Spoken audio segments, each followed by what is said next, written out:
Meeting of the Kentucky Legislative Ethics Commission into session. I'm gonna ask on March 11th, 2024. I'm gonna ask Danita to call the roll, and when you answer the roll, would you tell us where you are physically located? The other thing I want to say to the commissioners here and staff, make sure if you want to talk, your button is on, your green light, because our folks at home Zooming cannot hear you unless your button's on. Okay? So if you want to say something, you don't want them to hear that, but, you know, anyway, Danita, go right ahead. All right. Ernie Harris. Here and I'm at my home in Oldham County, Kentucky. Okay. Dave Nickel Russell. Here in the annex. Sal Santoro. I am at my home in Lakewood Ranch, Florida. Oh, wow. You look Michael young. Schull. Arnold Simpson. Here in Covington. Tony Wilhoit. Here in the annex. Looks like all are present, and we are duly constituted to do business. First action is approval of the minutes from the January 3rd, 2024 meeting.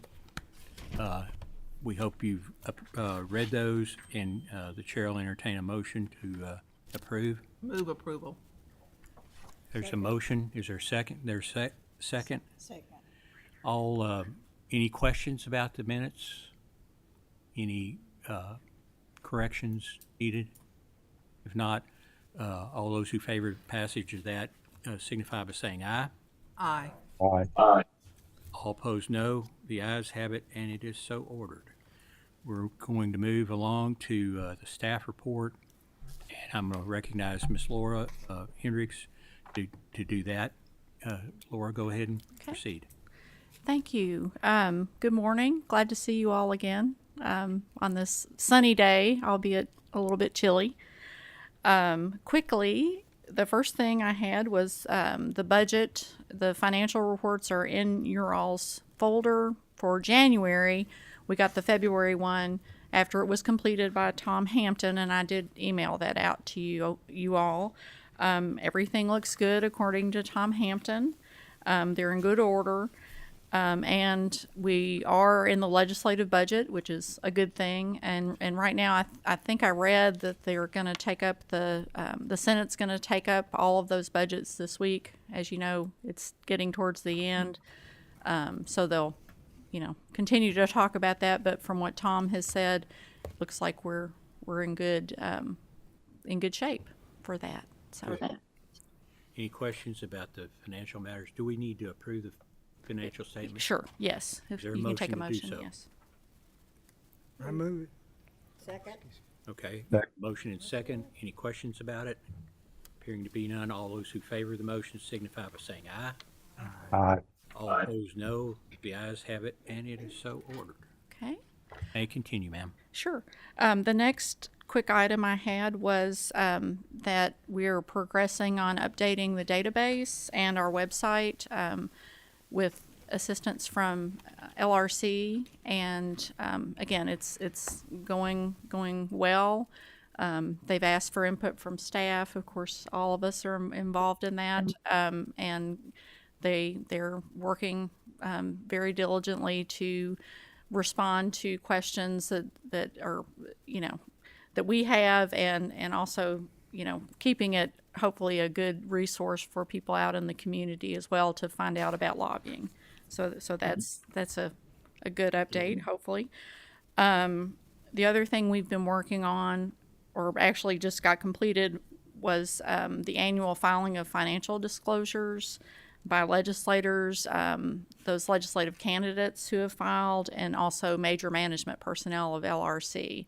And Emily has done a great job with that, with assistance from Danita and Lori on getting all of those in, checking to make sure that everybody fills everything out, and it's complete, and all of those are on the website. And as it is an election year, those have been I think, studiously looked over by by people who are interested. So, again, I want to thank the staff for that. The only other thing was to just note that there are plenty of informal opinions, as you can tell. With any during any session, of course, there's more activity, there are more questions. You can see it kind of runs the gamut of all things ethics for those opinions, and again, staff does a great job with making sure that we give hopefully good advice. And again, if you want to ask anything in particular about those, of course, they are confidential, so you all would need to take us into closed session. But we're happy to answer any questions about those. Okay. That's, in my view, that's one of the most important things we do, and they're well received by the legislators, and they keep us not having to have complaints as often. So I think they're great. Our staff does a great job, but reading those is good activity, and if you read one and there are problems with it, if you think you don't agree with something that's said, we need to bring it up and talk about it, and we can always do that during a closed session. The law allows us to do that since it's a confidential matter, but while those things are very important, it's also very important that they be correct as much as we can. And our staff does a great job of that, but they're not infallible. Absolutely. Okay? Yep. Absolutely. And yes, any time you have an issue or you see one, yeah, because it's a product of the commission, so we want to make sure it's right. Or if you see that after you get home and you want to chat about it, you can always call the staff, and that conversation's confidential too, so you're okay. Okay? Yes, sir. And that's all I have. And now I'm going to turn it over to Emily, who's going to go over the pending legislation that might affect the commission. There's a bill filed, House Bill 517, and it does relate to the ethics law. I've asked staff to educate themselves about that, and they've done a really good job. They've worked with the sponsor and other folks to make a few little changes that we can be assured that it's not going to do anything damaging to the ethics process. And they were receptive to that. And the committee substitute that's out there is partially the result of some of our work with them. But that does not mean we favor the bill, or we're promoting the bill, or we filed the bill. If it passes, it passes, and we just wish the sponsor Godspeed. And at this point in the legislature, who knows what will pass. But Emily, you go right ahead. Thank you, Chairman Nicholas. Thank you, Laura. You've got a memo. If you're physically present, and the commissioners that are at home today, I'll send you this memo as soon as I get back to the office. And if you have questions about the memo or any of the attachments to it, after you've had a chance to review it, you're welcome to call me, or of course you may call Laura about it, or you can email us either way. But the memo summarizes the changes to the Legislative Ethics Code, and the rest of it is the bill itself, the committee sub itself, and I'll just kind of go over the attachments as we go through the different sections of the bill. So the House Bill 517, which was reported favorably by the House State Government Committee in the form of a committee substitute on March 7th, makes the following changes to the code. Section 1 creates an additional step in the commission's advisory opinion process.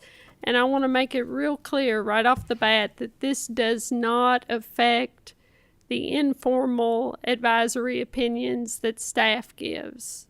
This only pertains to the formal advisory opinion process. And what the extra step is that 5 days prior to the meeting at which the commission is set to discuss the proposed advisory opinion, we will be required as staff to make sure that each commissioner gets a copy of the draft opinion, and also that the requester gets a copy of the draft opinion, the person who actually asked for the formal opinion. And the requester then has the opportunity to address the commission in closed session about the proposed opinion. So that's the extra step that Section 1 of the bill creates.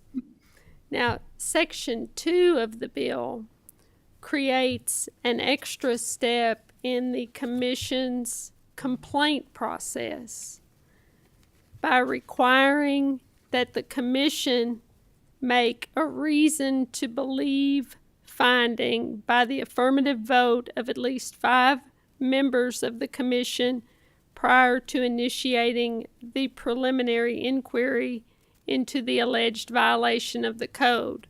And this additional step will take place after the respondent has had an opportunity to respond to the complaint.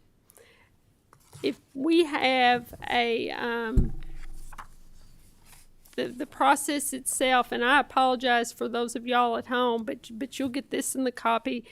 There's kind of a schematic of the preliminary inquiry process, and if you follow the schematic, and it's an attachment to your materials, a written complaint gets filed. We have to notify the respondent within 10 days of the filing of the complaint. We have to notify them. Then the respondent has 20 days in which to answer the complaint. Okay? Now, after that 20 days has happened, or after the answer has been filed, this is where the extra step comes in, where the commission gets to look at it right then and make this reason to believe finding. Okay? And if the commission doesn't make the reason to believe finding at that stage, then the complaint is dismissed. Okay? But if the reason to believe finding is made, then the preliminary inquiry begins with the investigation and so forth. So that's the additional step that Section 2 puts into our law.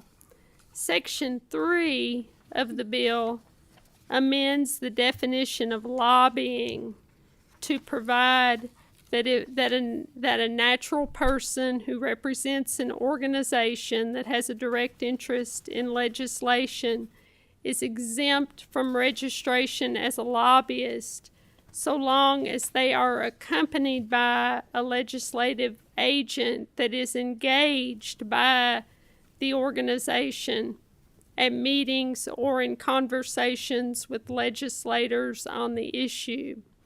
And in looking at our past advisory opinions, this is going to impact some of the past advisory opinions, but I think the one that it impacts the most is 93-6, and that's in your materials. The way that this was explained to me is if a CFO of a corporation comes to Frankfort with a lobbyist that has been engaged by that corporation to meet privately with legislators, to provide his or her expertise about the corporation while the lobbyist is in the room with them meeting with the legislator, then they should not be required to register as a lobbyist for that day while they are in Frankfurt meeting privately with legislators, because they are there with their lobbyists meeting with legislators on a matter of importance to the corporation. That's how it was explained to me. And then the final section of the bill will amend KRS 6.744, and that relates to what legislators may do vis-a-vis other state agencies. It impacts lawyers the most, lawyers who are legislators who represent clients before state agencies, and it is going to permit a legislator to represent a client in certain situations that are related to licensing and permitting, specifically in ministerial matters and in adversarial matters related to a previously issued license or permit.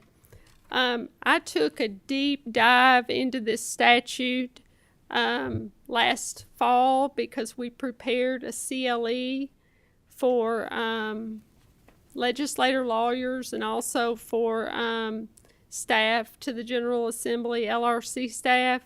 And of all of the sections that I looked at, the section that this part of the bill amends was really the most confusing because it contradicted other subsections of the statute.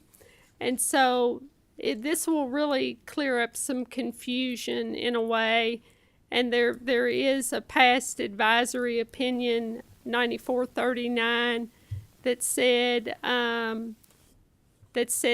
that lawyer legislators were prohibited from representing people if license forfeiture, suspension, or revision of the license was at stake. However, if the action was adversarial and the license was not at stake, but the proceeding might impact the client's future license eligibility, representation is permitted. So, it was confusing. So, all that to say that I can understand that they would want to, eliminate confusion in that part of the statute. That is really all I have in terms of a legislative update. We have been following other bills. That is in your packet of materials. It doesn't seem that anything else is really moving that directly impacts our agency, but of course that might change. Anything can happen in this last month.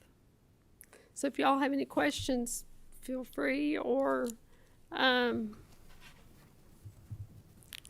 all I have. Emily, I have a question about the last thing you talked about. I see the legislation or the text here that clarifies that, and I think that's probably good. But where is the other text that was confusing, and has it been removed? Or are we looking at a drafting problem here? I guess I'm putting on an old hat from LRC, but I don't want to have two statutes that are telling me, one's telling me yes and one telling me no, and try to figure out which one's which.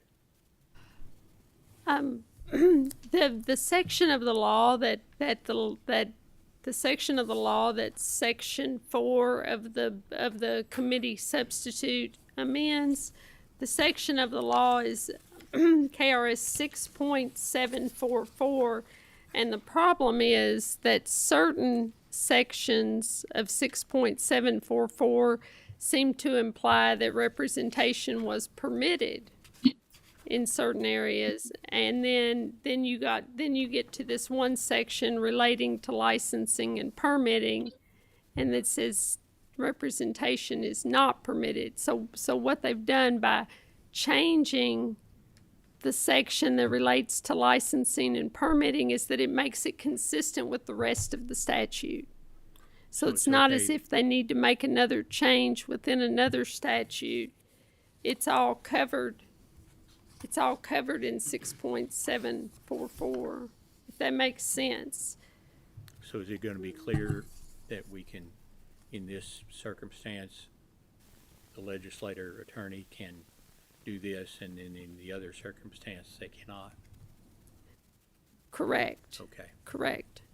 You'd have to read the whole statute, and I mean, it's, you know, it's tedious as it can be, but it says the representation is permitted in ministerial functions, but then you get down to licensing and permitting, and it's not clear, you know.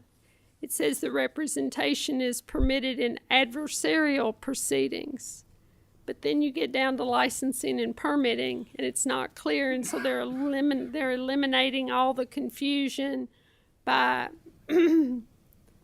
putting it in here that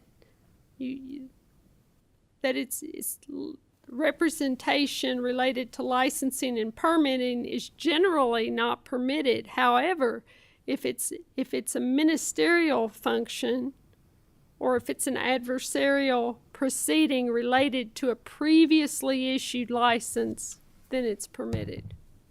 Does that make sense? In a previous lifetime, I worked with boards and commissions, and I can tell you that most complaints that boards get are adversarial actions, and they get to be that way pretty quickly. Yeah. Makes sense. So that means that they can represent a person in that adversarial action. Right, that's Okay. correct. That's Okay. correct. Any questions for Emily? I think she did an excellent job of explaining that, but sometimes the code is about as clear as mud, and at least in my view. But any other questions for Emily? Mike? Just a few, sure. This is more just to make sure I understand the statute revision and what. There you go. I thought it was lit up. I saw the green. The section sub 2B for 6.681 that relates to the advisory opinions. So, and I understood you to say that it probably won't affect a lot if enacted because of this is only pertaining to the formal advisory opinions, right? That's correct. Yes. And if I look back on the website, we've only issued the last formal advisory opinion that the commission rendered was in 2018. That's correct. Okay. And so what I was trying to do just to really understand what this was going to affect was look at the statute and what the statute says about advisory opinions. And it looks like in the statute, the only discussion of the advisory opinions is more of the formal advisory opinions like we issued last in 2018, and it looked like 3 times in the last. But then we have the informal advisory opinions, of which there are a lot. I know that what we just got in our booklet was 2 months worth, but I mean, you guys get a lot of those, right? I mean, multiple ones a week. Many, yes. And so what I'm trying to do is sort of square what the statute contemplates and what this pertains to with what it seems like sort of on the ground really happens.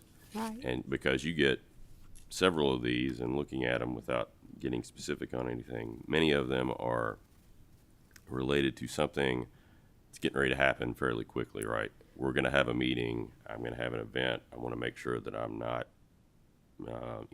overstepping a line.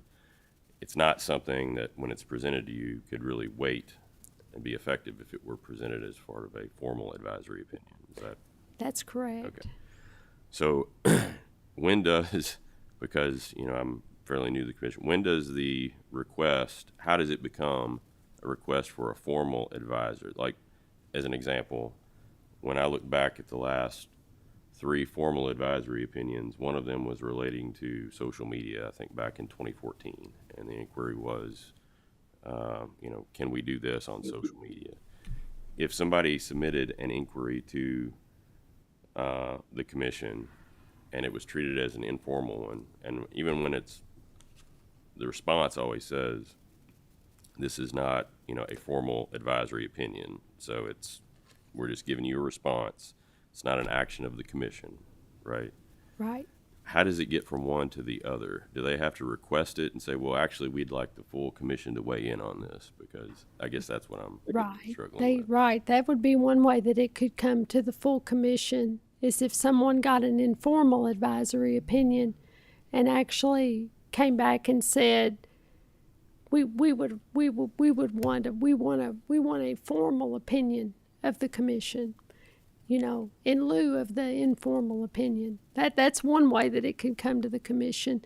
The commission can decide to issue a formal advisory opinion even on its own motion, just based on situations that it may see that need clarification for the entire regulated community.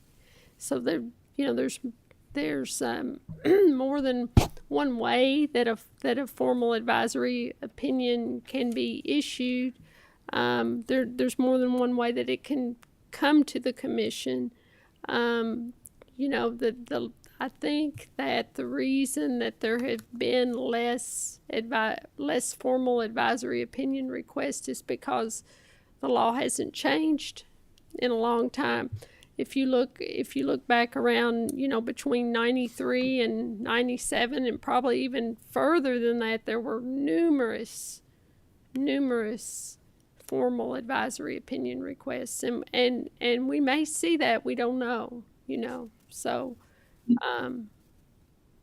but that's how they come to the commission. Okay. And then the other, I won't go through all of it, but the other two provisions that I just wanted to think through and clarify a little bit on what the change would be. In 6.686 sub D, the gatekeeping function that it seems like it's asking the commission to perform, sort of, right? I guess with respect to any type of complaint and initial investigation, the pro would be that if it's something that pretty clearly is not a violation, then the commission could enact that gatekeeping function and save the preliminary investigation, I guess, expense and effort, and maybe go ahead and just resolve it quickly.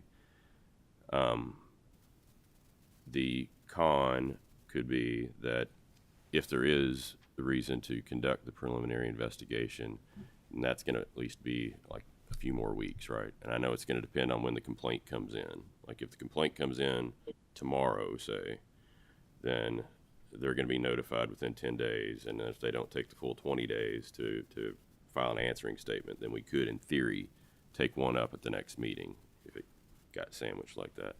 But if we're, depending upon when the complaint comes in, it may cause the preliminary investigation to start a couple weeks or something like that later.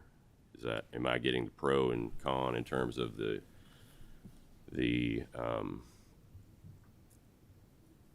investigation and the timeline and I think you are. You're right on it. The thing that it may end up causing is, what it may end up causing really is more commission meetings, because as it is now, where the preliminary inquiry starts without any go ahead by the commission, then we may not have a meeting, until the preliminary inquiry has been completed and you all actually have business that you need to conduct. What this will mean is if a complaint gets filed and the response is filed, or the response time just runs, and keep in mind that you can't make any negative inference based on a respondent's decision not to respond. That's actually in our law.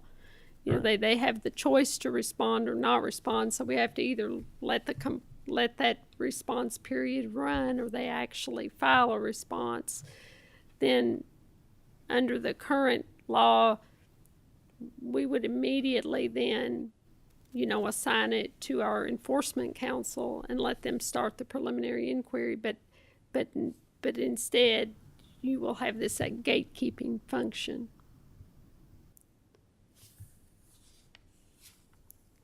Okay. And if a complaint is filed, then if we don't exercise the gatekeeping function, or that, if the law is as it currently sits, right, then does the commission staff have to go ahead and start some type of preliminary investigation? In other words, you don't have the discretion. Nobody really, is there any complaint that would come in that you can just look at it and say, it's a formal complaint, but we as the staff, without putting it to the commission members, can tell you that it wouldn't pass muster, so. Well, let's see. Give me just a second here. Let me look at the law, because it's, okay. What I'm getting at here is, does this enable us to sort of save you a bit of time, because you don't otherwise have the discretion to dismiss something, even if it is clearly not a violation, if it comes in as a formal complaint? I think that, Laura, you correct me if I'm wrong, because I'm just trying to think back to the complaints that we've gotten in the past. If a complaint on its face doesn't allege a violation of the code, then we have returned the complaint to the complainant, without serving the respondent. And if it doesn't on its face, if it doesn't allege a a violation on its face, it would still come to the commission, but we would recommend that the commission dismiss it. That's different from saying that we would, as staff, we can't take action on that as staff. That's not our job. Yeah. What we would give back is if we get a complaint that applies to somebody that we don't regulate. For example, county attorneys, and we do send those back. I think that's what you're asking, but I'm not sure. But if we would make a recommendation or just to put a memo to you all that says, or have Robert do it, that says it doesn't allege, it appears to not allege a violation of the code.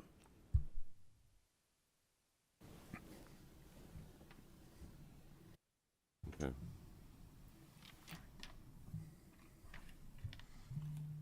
Yeah, I was just looking at it from the standpoint of it does seem like, depending upon when the complaint comes in, the gatekeeping role could prolong it by a couple of weeks from its ultimate resolution, but at the same time could eliminate the need to do any type of investigation if it's clear. Yeah. Pretty much on its face. Okay. Thank you, Mr. Chairman. Okay, sure. Any other questions? Okay, thank you, Emily, for that. Again, unless the commission wanted to take some position, which it could, but my recommendation would be to take no position on the law, and we appreciate the opportunity to make some input on that, and then just let it go ever how it goes. And if we've done our due diligence, if it goes into effect, we're going to be okay. If it doesn't go into effect, that's okay too, and we don't need to spend any time actually supporting that or trying to make that happen. Does that make sense? Mm-hmm. Is that pretty much everybody's idea about how to deal with this? I just want to say something, Mr. Chairman. Yes, sir. Go ahead. The way I'm looking at this, we don't get involved. We're not the policymakers here. We're just a commission, and I let the legislature do what they want, and then we have to live with whatever they rule. I mean, we don't make policy. I don't think we're making policy. We just rule. Oh, it went to committee. Where is it? Is it out of the House into the Senate? Does anyone know? it's We go ahead. it's on the House orders of the day. Okay. It could be All right. heard as early as today. You know, it's there.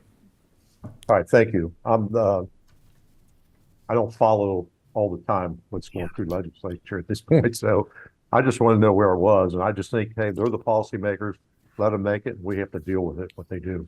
That's my own thought. The guy who's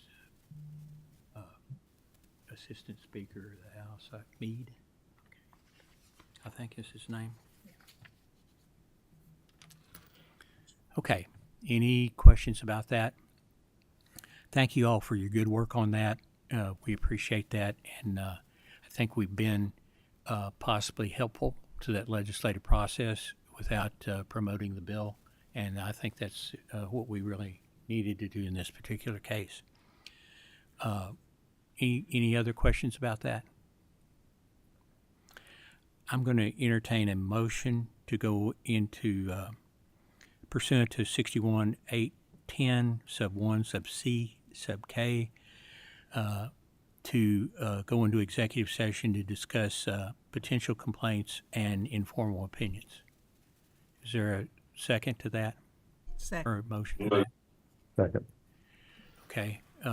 All those who favor that motion signify by saying aye. Aye. Aye. Opposed, no. The ayes have it, and is so